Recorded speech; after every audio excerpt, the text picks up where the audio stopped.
Serial నటుడు చందు ఆత్మహత్య చేసుకున్న ఘటనతో వాళ్ళ ఇంటి వద్ద విషాద ఛాయలు నెలకొన్నాయి. ప్రస్తుతం వాళ్ళ భార్య శిల్ప ఉన్నారు. ఒకసారి మాట్లాడదాం. అసలు ఎప్పుడు మాట్లాడి చివరగా మీతో ఎప్పుడు మాట్లాడారు అసలు ఇప్పటి నుండి?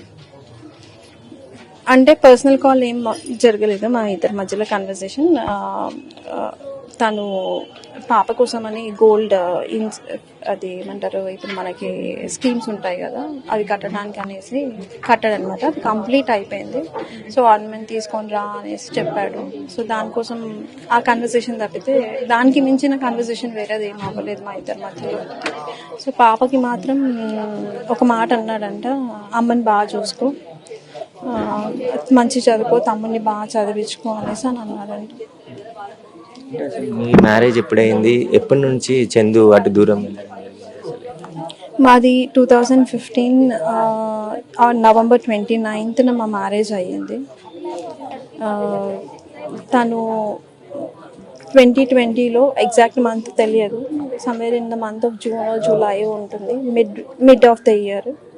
అప్పటి నుంచి దూరం అయ్యాడు. అంటే ఏం చేసేవాడు ముందు? సీరియల్స్ రాకముందు చందు ఏం చేసేవాడు? అసలు దూరం కావడానికి కారణం? సీరియల్స్ చేస్తూ సైమల్టేనియస్గా తనకి సాఫ్ట్వేర్ కంపెనీ ఉండింది. సాఫ్ట్వేర్ ఇప్పుడు మనకి ఉంటాయి కదా, లాంగ్వేజెస్ కానీ ప్రోగ్రామింగ్ కానీ అవి ట్రైనింగ్ ఇచ్చే కంపెనీ ఉండింది.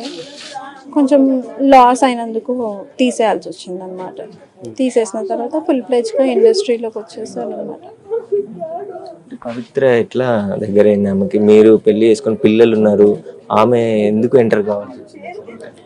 పవిత్ర జయరామ్ ఎంటర్ అయ్యింది త్రినేని కాంట్రాక్ట్ వల్ల. త్రినేని సీరియల్ ఎప్పుడైతే కాంట్రాక్ట్ సైన్ చేశాడో ఆ తర్వాత నుంచి చాలా చేంజ్ వచ్చింది. ఫస్ట్ లాక్డౌన్ తర్వాత నుంచి చాలా చేంజ్ వచ్చింది. అంటే మరి మీరు అడేలే కుటుంబ సభ్యులు అని మీరు ఇక్కడ దూరంగా ఉంటున్నారు, గొడవ పడేది అంటే తరచుగా గొడవలు అవుతున్నాయి.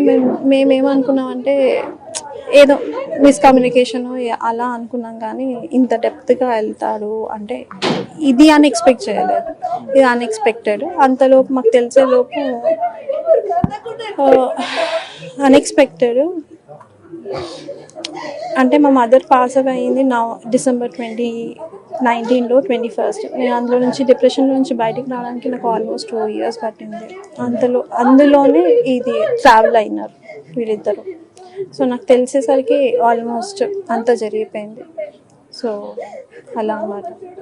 ఎప్పుడైనా మాట్లాడడం కానీ ఇంట్లో వాళ్ళు మాట్లాడడం కానీ జరగలేదు అసలు? ఇట్లా నేనే మాట్లాడాను తనతో, ఏదున్నా నేనే డీల్ చేశాను. అటు పవిత్రతో అయినా కానీ ఇతనితో అయినా నేను మాట్లాడాను. మాట్లాడితే అదే తను నాకు కావాలి అనేసి అన్నాను. అలా ఎలా కుదురుతుంది, కుదరదు కదా అది అనేసి అని అన్నాను. లేదు కావాలి అది అనేసి అని అన్నాడు. మళ్ళీ పిల్లలు ఎలా, ఆ డిస్కషన్ జరిగింది. బట్ తన ఇంట్రెస్ట్ మొత్తం అక్కడ ఉండింది. పోనీలే ఎక్కడో ఒక చోట ఫాదర్ అన్న ఉంటాడు కదా పిల్లలకి అని అనుకున్నాను. ఆల్ ఆఫ్ సడన్ ఈ యాక్సిడెంట్ అవ్వడము, మేబీ తను పోయింది కదా మా కోసం, పిల్లల కోసం వస్తాడు, ఇన్ని రోజులు సఫర్ అయిన పెయిన్ మొత్తం పోయింది. కొంచెం డిప్రెషన్ ఉంటుంది, ఆ డిప్రెషన్లో నుంచి బయటకు వచ్చాక మళ్ళీ మాతో కలిసిపోతాడు, ముందట్లా మా లైఫ్ ఉంటుందని ఎక్స్పెక్ట్ చేశాను, కానీ ఇలా జరుగుతుందని ఎప్పుడు ఎక్స్పెక్ట్ చేయలేదు. అంటే కొంతమందితో వాట్సాప్ చాటింగ్ చేసిండు, మాట్లాడడం, కొంత వేరే వాళ్ళ ఫ్రెండ్స్తో ఇట్లా వాట్సాప్ చాటింగ్ చేసి ఇట్లా చనిపోతాం. మీ కుటుంబ సభ్యులకి ఏమైనా అట్లా ఫోన్ చేయడం కానీ అట్లా చేశారా? లేదు, యాక్చువల్గా నేను ఇన్స్టాగ్రామ్లో చూశాను. అంటే పవి 2 days వెయిట్ చేయి, నేను వచ్చేస్తున్నాను నీకోసము అని, అంతే తప్పితే. సో అది చూసిన తర్వాత ఫ్యామిలీ మెంబర్స్తో కూర్చోబెట్టి మాట్లాడిపిస్తే నేను అంత పిలుకోండి కాదు, నేను ఆ పిల్లల కోసం బతుకుతా అనేసి అని అన్నాడు. అంతే. మీకు ఎప్పుడు చెప్పారు ఇట్లా చనిపోయింది అని చెప్పేసి? మీకు ఎట్లా అంటే మేము యాక్చువల్గా ట్రై చేస్తున్నాం, నిన్న మార్నింగ్ నుంచి ట్రై చేస్తున్నాం అన్నమాట. మేమే పంపించాము బాబుని, అంటే ఫ్రెండ్ వాళ్ళ బ్రదర్ని పంపించాము. అక్కడ వెళ్ళి చూసేసరికి హ్యాంగ్ చేసుకొని ఉన్నారంట. అంటే ఎక్స్పెక్ట్ చేయలేదు, ఎందుకంటే రాగానే పవిత్ర జయరామ్ ఫ్యూనరల్ అవ్వగానే ఇమీడియట్గా తన లగేజ్ మొత్తం తీసుకొచ్చేసారన్నమాట.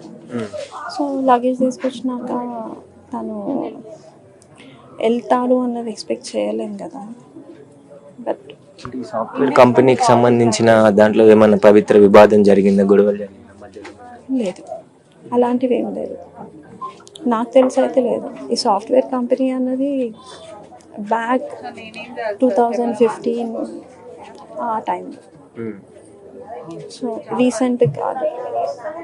ఎంతమంది పిల్లలు మీకు? ఇద్దరు పిల్లలను చూపించి, ఏం చదువుతున్నారు?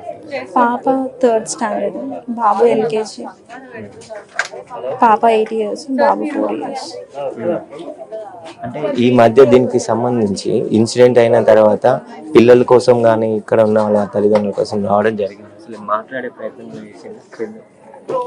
చేశాము. యాక్చువల్గా మదర్ చాలా ట్రై చేసింది, వదిలిపెట్టేసే వచ్చేసి నాన్న పిల్లల కోసం అన్న, పిల్లల మొహం చూడు అది తనేసి అని అంటే ఆ మాట అన్నందుకు మదర్తో కూడా మాట్లాడట్లేదు. అది ఇక్కడికే అంత్యక్రియలు చేస్తారమ్మా? ఇక్కడ నుంచి స్టార్ట్ అవుతుంది. మీరేం చెప్పాల్సుకున్నారు అంటే ఇలాంటి సంబంధాల వల్ల కుటుంబాలకు? యాక్చువల్గా ఎప్పుడైతే అడల్టరీ లీగలైజ్ అయ్యిందో అప్పటి నుంచి చాలామంది ఫ్యామిలీస్ చాలా డిస్టర్బ్ అయ్యాయి. మేబీ మెన్ అవ్వచ్చు, ఫీమేల్ ఆర్ మేల్, 2 sides చాలా దెబ్బతిని ఉంటాయి. సో అది మళ్ళీ బ్యాక్ టు ఆ సెక్షన్ మళ్ళీ తీసుకొస్తే మేబీ నాలాంటి వాళ్ళకి అన్యాయం జరగదేమో అనేసి నేను అనుకుంటున్నాను. ఈ మధ్య మనం చాలా చూస్తున్నాము. ఇప్పుడు తిని సెలబ్రిటీ కాబట్టి మేము ఎక్స్పోజర్ అయ్యాము. లేదు అంటే మాలాగా సఫర్ అయ్యే వాళ్ళు చాలామంది ఉంటారు కదా, చాలామంది చనిపోయి ఉంటారు కదా, వాళ్ళెలా మేము ఎంత ఏడుస్తున్నామో అలాంటి ఫ్యామిలీస్ కూడా అలానే ఏడుస్తుంటారు కదా. అంతే. నా ఒపీనియన్ అయితే అడల్టరీ లీగలైజ్ కాదు, ఇల్లీగల్ అన్నది చేయాలి అన్నది నేను అనుకుంటున్నాను. అంటే మీకు డైవర్స్ కూడా ఇవ్వలేదు, మీరుతో ఉండగానే ఆమెతో కలిసి ఉండడం పట్ల కుటుంబ సభ్యులు ఎవరు అడగలేదు అసలు ఇన్ని సంవత్సరాలు? నా ఇష్టం. చాలా రఫ్గా ఉంటాడు చందు, ఏదన్నా డిసిషన్ తీసుకుంటే చాలా రఫ్గా ఉంటాడు, చాలా అంటే చాలా. అది తను ఏదైతే ఫిక్స్ అవుతాడో అంతే, దానికి రివర్స్ మనం ఏం సమాధానం చెప్పడానికి ఉండదు, అలా ఉంటుంది. సో మనం ఏం అనలేము. పిల్లలు ఏం చదువుతున్నారు?